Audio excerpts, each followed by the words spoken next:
Yaralı kuş gizlədər yaranı, dalğasız gəmiyə kapitanımı. Unutub bulup paranı, çıx yola, ağ qaranı, ses düz yalanı. Sürətim ünərimdən asıdır, bugünün dünənindən asıdır. Homie, hələ bu harasıdır, cahillə danışma baş ağrısı.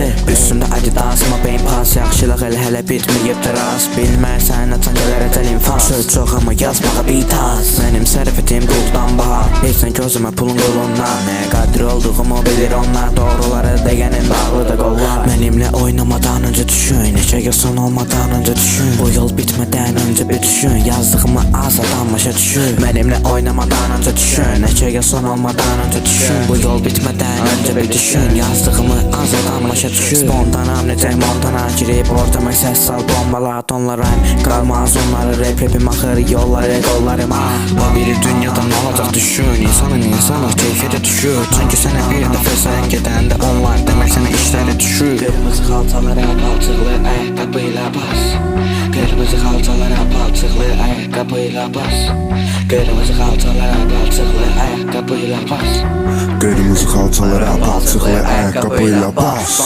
Bitəcək hər şey, bilinəcək hər şey, məqsədinə çatdın ya da çatmadın. Pulun çox olsa, pulun çox olsa, Rega Spontan, Tony Montana. 100 il keçsə pula qul olmaram, qanlara baxır qollarıma, sat dostur da pul para.